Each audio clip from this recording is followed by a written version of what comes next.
What you are listening to is a new novel. It is in the category of fiction, probably fantasy fiction and or horror is where I would classify it.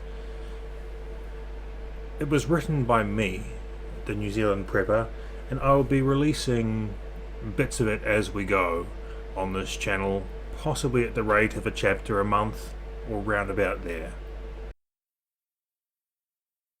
Grim Liberty by me, New Zealand prepper. MA 15 tentative rating. Prelude, Part 1. It was a cold night in August here at the bottom of the world, the streets bare and desolate. It was as if all of the warmth had been sucked out of the earth's core and cast into oblivion. It created such an ominous and foreboding scene that if the angel of darkness himself were to set foot here, he would be so inclined as to crawl back to the underworld for its pleasant view. Time stood still.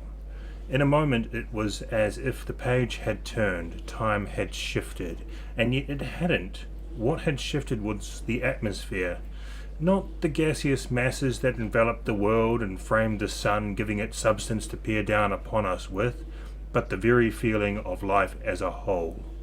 The feeling of time itself shifted from a carefree and optimistic world to one where the end of the line is rushing towards you. Do we move out of the way? Do we let it hit us? Or do we present an immovable object for it to strike against in our stead?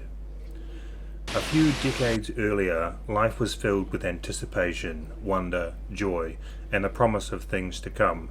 The feeling of freedom had not yet fully been understood for the cage it already was, and certainly not for the masterpiece of control and servitude it would inevitably become. And yet the shift had occurred. It had happened slowly over many, many years. A little here, a little there, the indoctrination of many generations and the gradual reliance on technology had conspired to unwittingly rob us of all that makes us human and give purpose to our lives. And yet we understand why this is happening and why it has to continue to happen.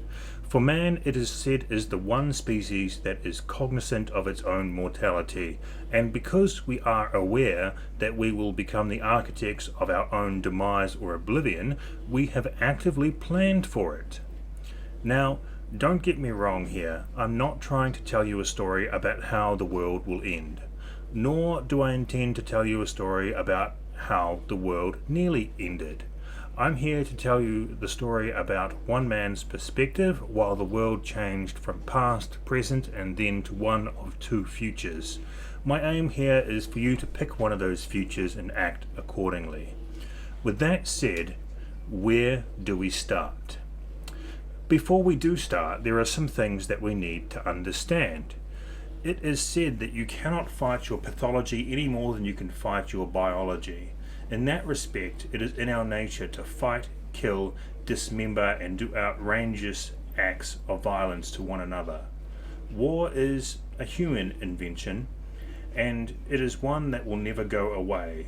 We in fact rely upon this act to collectively cull our population when we become too numerous. The only way that this will ever change is if we ever become a multi-planetary species. And even then, war will continue as each planet's population grows and wants what their neighbors have, or simply just want to control and dominate each other. This we must come to terms with and rationalize, as there is no undoing what's done, and reasons for war are invented daily. The next thing we must understand is the role of religion and control. For as long as anyone knows, there have been forms of religion, but around the age of Rome, or perhaps a little earlier, the religious tenets or beliefs were tied to political motives. They did this as a way to set a kind of societal normality or morality. This, in a roundabout way and much condensed version herein, became the basis for domesticating mankind under one centralized rule. Hence the concept of church and state, as in, this king has the same moral beliefs as you, therefore you are this race or this country, etc. It was a way to legitimize and cement their rule. Later, it was a way to wage war. For example, these people are heretics because they believe other than we do. Divide and control now pushed forward once again.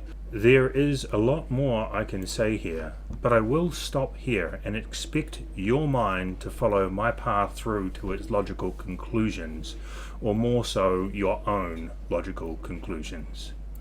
One final thought for now. Religion gives those who are weak of mind a set of written down moral beliefs in a way to rationalize their existence when no answers found within the bounds of science or reason can provide them. I embrace chaos and do not need answers for the questions of this where did I come from? Where did sentient life come from? I'm me and I'm here, and that is enough. And that makes me harder to herd and control, more independent in my thought, but also more dangerous. But keep in mind that ever since there has been religion, there have been atrocities committed in its name. They needed religion to create division early on, as land was plentiful due to lower population and laws against usury. Now we have too much population, huge inequality, and global usury. They almost need to do nothing for chaos to ensue, except provide an enemy and weapons. Prelude, Part 2. In the second before you fall asleep, your mind is often the most poignant, the most relaxed, and the most accurate. And that makes sense to me, as I find I am the most relaxed and the least influenced at that time. Perhaps it is the hot shower you have just had, or the lack of screen time, or the absence of food for the past few hours that brings you to this state, but it is the most yourself you will ever be right before you fall asleep. And so too, it is fitting that this is where it began for me. Not just now, but also before. And before is where we will start, because you need to know how we got here. Shortly after the bombs dropped on Hiroshima and Japan surrendered, around or not long after the war with Germany concluded, a council of men sat in a room fronted by a gleaming ornate door on a private compound. It was a closed meeting. It was not the first meet, nor was it the last. To join, you had to be one of the world's leaders. Now, when I say world's leaders, it is important to mention I do not mean politicians. Those public figureheads who are more there for entertainment than for governance. I mean those who hold real power.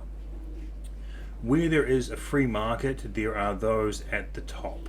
And as the free market had to become global long ago, even before the time of Napoleon, those families who had power then have successors now who are in power.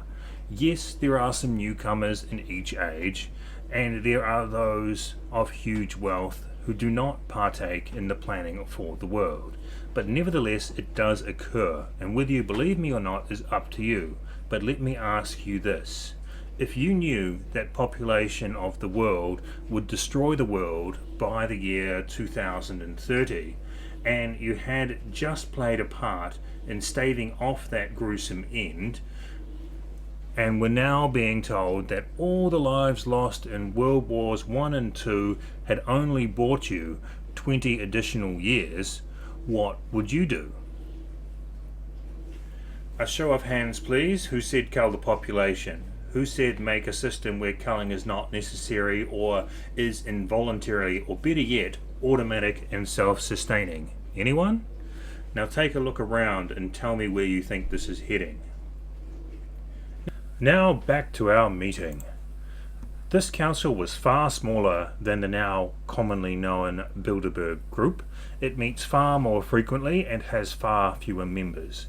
In recent years, this council was almost exclusively the one who decides on what to say at the Bilderberg Group meetings, to steer the meeting in the way they want it to go, having already put the pieces of the plan into motion. On this day, a question was asked. What are we going to do about our impending population problem, and when are we going to do it? From here the seeds for the technocratic dictatorship were laid. Now that we understand this, where do we go from here? Let's start with a time. Let's start with a place, and let's start with a person. Here in August, at the bottom of the world, he stood on the dark street. Skeletal frames of bare trees hung overhead. A high cloud moved sideways in front of the moon, dimming its light, and the silence that greeted was palpable. Where once there would have been cars driving by and people out running errands, even in the small hours of the morning, this night there was none. It was eerily quiet, he thought. Here we are, and this is the calm before the storm. Soon the storm will hit and many lives will be lost. But like life, this story isn't about a giant all-enveloping overview of the world told with 20/20 hindsight. It's about a time and a place, and about one person or a group of individuals who find themselves understanding what others try very hard to ignore. And while most try to live out their lives inside of their pen, going with the tide and just getting by, while others move the fences closer and reduce their food, these people decided to fight. This is their story, and it is neither nice nor pleasant.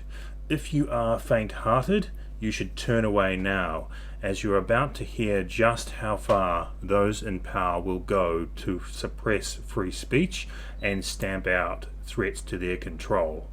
Welcome to the world behind the world. Chapter 1. This has been the prelude to Grim Liberty, a novel by me, the New Zealand Prepper. Chapter 1 will be released shortly after, so there's not too much downtime between the prelude and chapter 1. If you've liked this, give me a like, give me a subscribe, leave a comment, let me know what you think. That's all for today. New Zealand Prepper out.